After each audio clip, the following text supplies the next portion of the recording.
Hi friends, it's Miss Renee here with your Preschoodles digital story time. Today for our Passover pack, we're going to read The Mouse in the Matzah Factory, written by Francine Middoff and illustrated by David Goldstein. Once there was a little mouse who lived in a wheat field in the country. One day, men came and built a fence around the wheat field. Every day they watched over the growing wheat. They watered the field, pulled the weeds, and waited for the wheat to ripen. The little mouse watched too. He wondered what was so special about this wheat. When the wheat was ripe, the men cut it down. They worked carefully, making sure to keep the wheat dry. They tied it in bundles and loaded it onto a wagon. The mouse decided to follow the wheat. Soon the wagon arrived at the mill. The mouse poked around until he found a hole in the bottom of the door. He crept inside. Huge grinding wheels were crushing the wheat into fine flour. The millers carefully poured the flour into brand new sacks and loaded them onto a truck.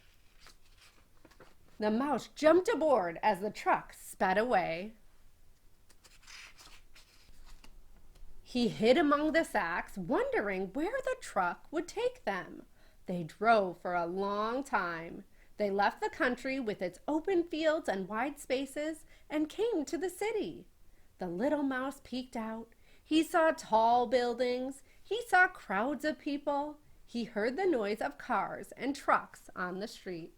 At last, the truck stopped in front of an old building. Workers came to unload the sacks of flour. Quickly and quietly, the mouse jumped down and followed.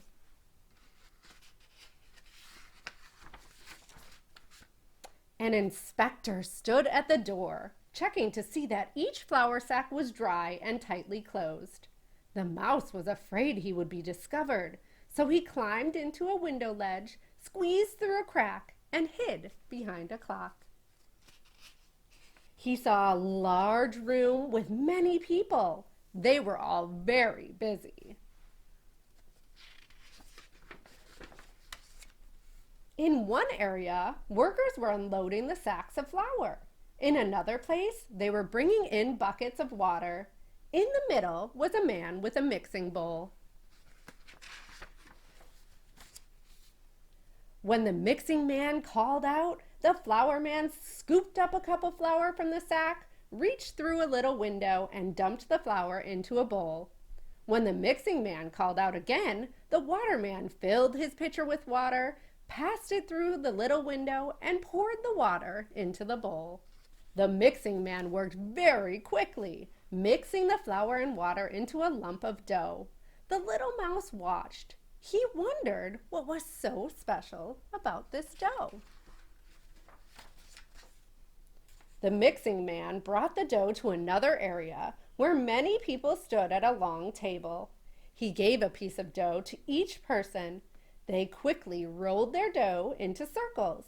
The circles were passed to another table where a man poked holes into them with a special tool. He lined up the circles on a rack near a brick oven.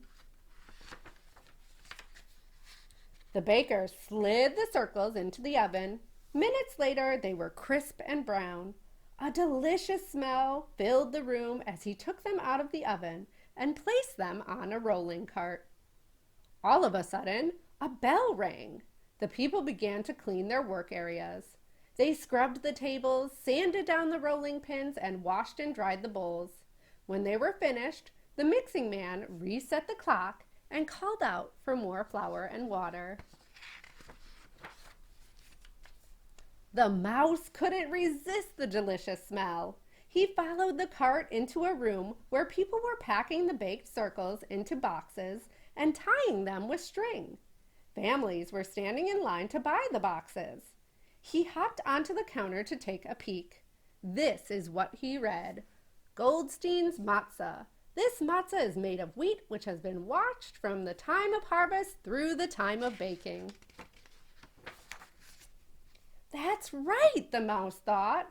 I watched this matzah. I watched it from the time the wheat began to grow in my wheat field. I watched it being harvested.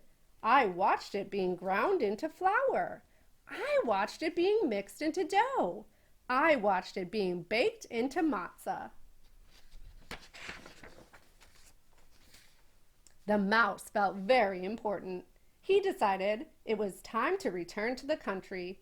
Soon more wheat would be planted, and he wanted to be home in time to watch it again. The end.